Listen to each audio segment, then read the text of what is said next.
কেন্দ্রীয় পর্যবেক্ষক হিসেবে ভিন রাজ্যের ভোটে পশ্চিমবঙ্গ থেকে কোন আইএএস আইপিএস অফিসাররা যাবেন তা নিয়ে রাজ্য সরকার ও নির্বাচন কমিশনের মধ্যে টানাপোড়েন চলছে। নির্বাচন কমিশন যে কেন্দ্রীয় পর্যবেক্ষকের তালিকা প্রকাশ করেছে সেখানে নজিরবিহীনভাবে নাম রয়েছে রাজ্যের স্বরাষ্ট্র সচিব থেকে হাওড়ার পুলিশ কমিশনারের।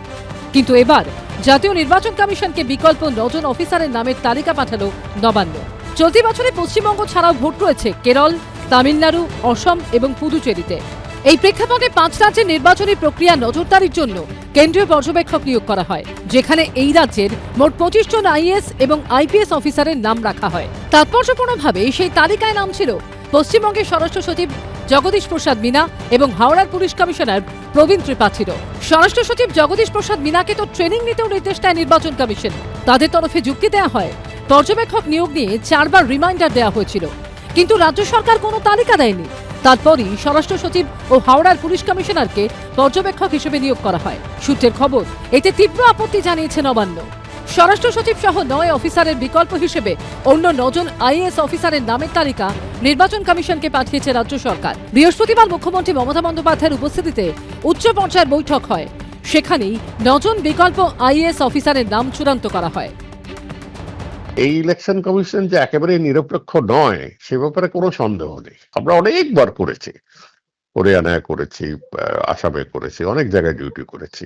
রাজ্য সরকার থেকেও নেওয়া হয়েছে অবজারভার। অন্ধ্রপ্রদেশ থেকে একজন পুলিশকে এখানে তদারকি করার জন্য আগের ইলেকশনে সেসব করা হয়। কিন্তু ওই বারবার আমি সৌজন্যর কথা বলি, দুপক্ষে সৌজন্য রাখলে এইসব জিনিস অতখানি গুরুত্ব এরকম হয়ে ওঠে না।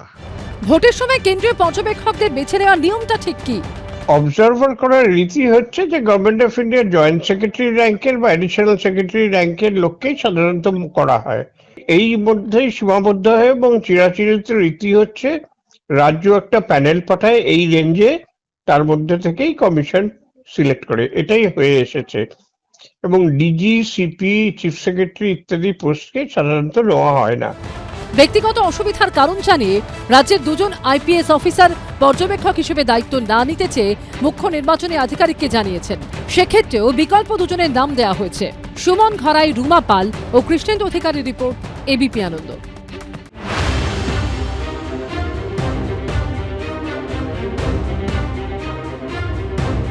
সিবিআই তল্লাশি ঘিরে নজিরবিহীন ঘটনার সাক্ষী থাকলো এ রাজ্য। ব্যাংক প্রতারণার মামলায় কলকাতার বিভিন্ন জায়গায় সিবিআই তল্লাশির মধ্যেই সিবিআই তদন্তে অন্তর্বর্তী স্থগিতাদেশ দিল কলকাতা হাইকোর্ট। এমনকি কেন্দ্রীয় এজেন্সির এখতিয়ার নিয়েও প্রশ্ন উঠল আদালতে। সিবিআই সূত্রে খবর, ইউকো ব্যাংক থেকে ঋণ নেওয়ার নামে 1000 কোটি টাকা জালিয়াতি করার অভিযোগ ওঠে। ওই রাষ্ট্রায়ত্ত ব্যাংকের অভিযোগের ভিত্তিতে তল্লাশি অভিযান চালানো হয় ব্যবসায়ী সুনীল কানোরিয়া এবং হেমন্ত কানোরিয়া নামে 2 ব্যবসায়ীর সংস্থা শ্রেয়ীতে। সকাল থেকে সিবিআই এর গোয়েন্দারা কলকাতা শহরের একসঙ্গে 5টি জায়গায় তল্লাশি অভিযান চালাচ্ছে। সুনীল কানোরিয়া, হেমন্ত কানোরিয়া এবং একাধিক যে কোম্পানি রয়েছে, Messrs Srei infrastructure finance limited, এছাড়া আরেকটি company Messrs Srei equipments finance limited, এবং এছাড়া একাধিক সরকারি কর্মী যারা আননোন রয়েছে তাদের বিরুদ্ধে এফআইআর হয়েছিল। বৃহস্পতিবার কলকাতার বিভিন্ন জায়গায় পৌঁছে যান সিবিআই অফিসাররা।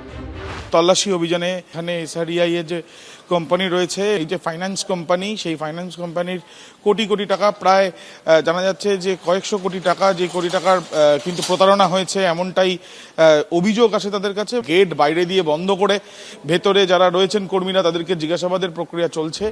সিবিআই যখন এই অভিযান চালাচ্ছে তখনই তার যৌক্তিকতা নিয়ে প্রশ্ন তুলে কলকাতা হাইকোর্টে দ্বারস্থ হন ব্যবসায়ী সুনীল কানোরিয়া। বিচারপতি শুভ্রা ঘোষের এজলাসে মামলা ওঠে। আবেদনকারী সুনীল কানোরিয়ার আইনজীবী বলেন, ব্যাংক প্রতারণা সংক্রান্ত অভিযোগের এই মামলায় আগেই সুপ্রিম কোর্টে গিয়েছেন আরেক ব্যবসায়ী হেমন্ত কানোরিয়া। সেখানে দেশের সর্বোচ্চ আদালত স্পষ্ট নির্দেশ দিয়েছে, এক্ষেত্রে সিবিআই শুধুমাত্র সরকারি কর্মী এবং নির্বাচিত জনপ্রতিনিধিদের ভূমিকা খতিয়ে দেখতে পারবে। কিন্তু বাস্তবে দেখা যাচ্ছে এখতিয়ার বহির্ভূতভাবে কেন্দ্রীয় এজেন্সি তল্লাশি অভিযান চালাচ্ছে। এরপরই সিবিআইকে বিচারপতি শুভ্রা ঘোষ প্রশ্ন করেন, কিভাবে এই মামলায় তদন্ত করছেন তারা। এ বিষয়ে কোনো সন্তোষজনক জবাব না পেয়ে সিবিআই এর ওই তল্লাশি অভিযানে স্থগিতাদেশ দেন বিচারপতি শুভ্রা ঘোষ। সৌভিক মজুমদার, প্রকাশ সিনহা, আবির দত্ত, এবিপি আনন্দ। এবিপি আনন্দ, এগিয়ে থাকে, এগিয়ে রাখে।